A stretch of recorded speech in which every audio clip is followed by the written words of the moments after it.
శివరుద్ర స్వామి వారు ఎల్ఎల్బి విద్యను అభ్యసించారు. కేదార్నాథ్ క్షేత్రాధిపతిగా ఉన్నారు. జగదేగుట్ట భాగ్యనగర్ నివాసి. వారి అమూల్యమైన సందేశాన్ని, హిందూ ధర్మం కోసం వారు చేస్తున్న కృషిని మనం ఎంతో అభినందిస్తూ వారి అమూల్యమైన సందేశాన్ని ఇవ్వవలసిందిగా హిందూ సమ్మేళన సమితి కోరుకుంటున్నది.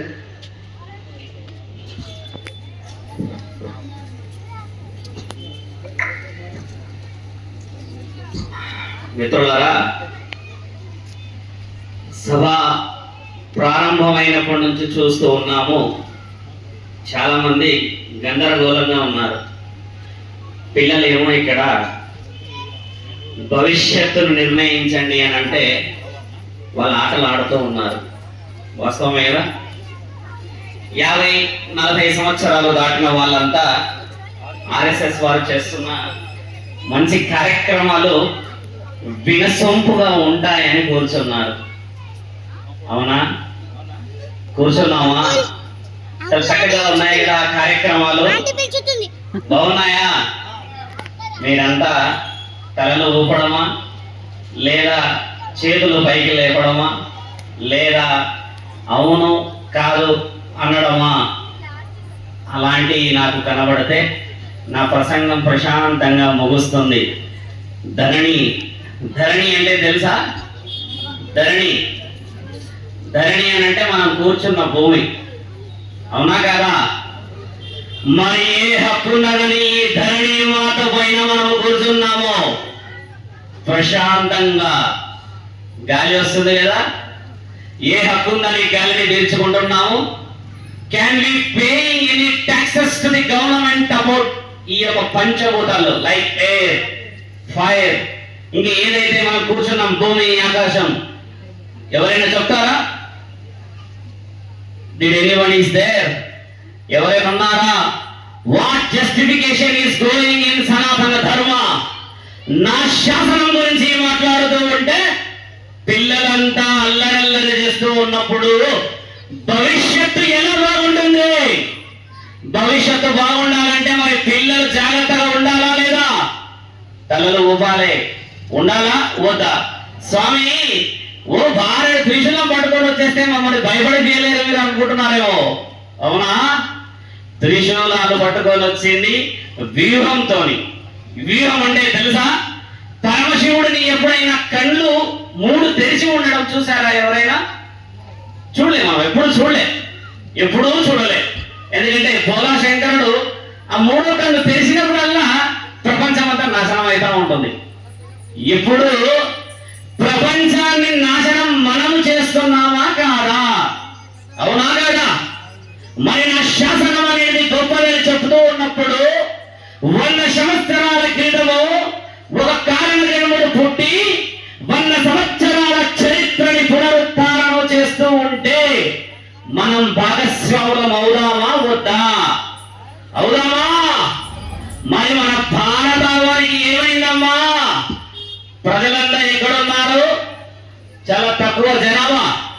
ఒకసారి ఉత్కంఠగా నేను అన్నట్టుగానే జై శ్రీరామ్, జై శ్రీరామ్. మీరు ఇంకా గట్టిగా అనవలను. జై శ్రీరామ్. ఏమా వెనకాల కొంతమంది అంటున్నారు, మొగడున్న మాత్రం వద్దు అనట్లేదే. జై శ్రీరామ్, జై శ్రీరామ్. చాలా గట్టిగా వినబడాలా. మీరు నరాలు తెగిపోయేలాగంటేనే ఈ చిన్నారులు ఆడిన రామాయణానికి, బోలాశంకరుడు వేషం వేసిన వేషానికి నిజమైన అర్థం వస్తుంది. అవునా కాదా? ఇందాక ఒక చిన్న అమ్మాయి ఆవిడ ఏమంటుందంటే గంధాన్ని పూయడానికి, ఎవరికి పూయాలి గంధం? ఎవరికమ్మా? ఎక్కడుంది ఆ బిడ్డ? వెరీ స్మాల్ గర్ల్, చాలా చక్కగా ఆడుతున్నది కదా. ఇక్కడ ఆడుతున్న వాళ్ళందరికీ పాటలు నిలబడుతున్నాయా? నా భారత జాతి నిలబడుతున్నదా? బాగా గమనించాలి. ఆ పాటల రచయిత్రులు, ఆ పాటలు పాడిన గేయకారులు ఎంతటి వైభవాన్ని కలిగించారమ్మా ఆడడానికి, పాడడానికి. చక్కగా చూస్తున్నామే ఆనందంగా చూస్తున్నామా లేదా? మరి ఆ వైభవం మనదే కదా?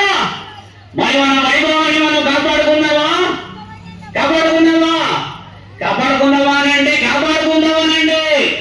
కాపాడుకుందామా? నిజమేనా? నిజంగానేనా?